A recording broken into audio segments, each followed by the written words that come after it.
मुझे अपनी बीती हुई दिनों की बात करनी बहुत अच्छा लगता है। दूसरों की चुगली करने में मुझे बिल्कुल मज़ा नहीं आता है, मुझे बहुत गंदा लगता है। तो आज मैं आपको अपनी शादी के बारे में बताती हूँ कि जब हमारी शादी हुई थी तो हम किस ढंग से बहुएँ थे। तो हम इस ढंग की बहुएँ थे कि जैसा कि हमने, वैसे तो मैं छोटी थी, 14 साल की थी, फिर भी जैसा शादी हुई तो शादी के बाद मतलब हमें जो घर में काम मिलता था, मुझे पता क्या काम मिलता था कि भाई सुबह उठना, पानी का बंटा उठाना और पानी लेने जाना।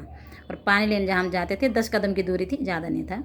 और वहाँ झरना आता था, बहुत बड़ा झरना, मुझे डर भी लगती थी वहाँ से, और चढ़ने के लिए भी थोड़ा सा दिक्कत थी। फिर भी हमने जैसा भी माँ बाप ने भेज रखा था तो चलता, हमारे बस की थी मुँह चलाना, जैसे आजकल की बहुएं मुँह चलाती है। फिर पानी भर के आना था वहाँ से, फिर घर में आना, फिर जो चूल्हा होता हमारा उसको गाय के गोंद से अच्छे ढंग से उसकी लिपाई करनी थी, और उसके बाद आग जलाना, और आग जलाने के बाद चाय बनाना। फिर चाय के साथ साथ अपने ससुर जी को, उनका ये हुक्का पीते थे तो इनको हुक्का में तंबाकू भर के देना था इज्जत से। मेरे ससुर जी बाहर बैठ जाते थे बरामदा में, और उनको हुक्का भर के तंबाकू देना था। फिर उसके बाद जैसे मेरी जो जिठानी बड़ी वाली, जैसे मेरी जिठानी होती जो हमसे बड़ी होते थे, उनके पास काम था कि तुम चूल्हा पे बैठ जाओ, और हमने उनके पास मसाला पीस के देना, सब्जी काट के देना, आटा गूंद के देना, क्योंकि हम छोटे थे घर के तो हमें वही काम मिलता था, है ना।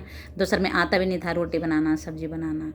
बोलने का मतलब सिर्फ इतना है मेरा कि देखो हम ऐसे बहुएं थे कि सबसे पहले तो हमारी उम्र छोटी थी, और दूसरे में बात यह है कि हमारे माँ बाप ने हमें एक ही बात बताई थी कि बड़ों के मुँह कभी नहीं लगना। आगे समझ में तो हम कभी किसका मुंह, हमारे मुंह में आवाज़ भी थी, हमारे तो डर के मारे अब क्या ही बताएं हम, है ना। लेकिन हमारी ज़िंदगी बहुत अच्छी कटी। हमने कभी अपने पति के सामने तो मैं नहीं करी, कभी सास ससुर के सामने तो हम मरे ही जाते जैसे हम तो मैं करते, या फिर जेठ लोगों के कभी सवाल का जवाब नहीं दे किसी, ना किसी ने हमें बोला, ना हमने कभी किसी को बोला है।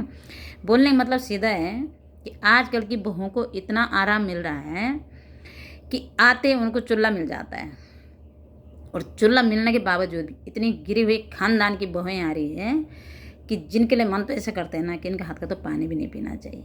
आजकल की जो मेरे हिसाब से जहाँ तक मुझे दिखता है, क्योंकि मैं बहुत दूर तक देखती हूँ, तो मेरे हिसाब से ऐसे 80% लड़कियाँ इतनी गंदी आ रही है ना कि अच्छे खासे घरों का तहस नहस कर दिया है ना। लेकिन इनको ये पता नहीं है कि तुम सोच रहे तुम दूसरों को तहस नहस कर रहे हैं।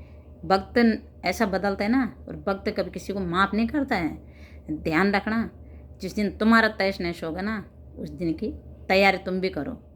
आगे समझ में, क्योंकि वक्त कभी किसी को माफ़ नहीं करता है, इस बात का ध्यान रखना। और ये 80% लड़कियों के लिए है, सबके लिए नहीं है। क्योंकि इस ज़माने में भी ऐसी लड़कियां भी है जिन्होंने सचमुच अपने ससुरालों को स्वर्ग बना रखे, सब कुछ सही के, कोई बात नहीं, क्या हो गया, सहना पड़ता है इंसान को, है ना। बाकी ध्यान रखना कि वक्त कभी किसी को बगसता नहीं है, वक्त सबका आता है।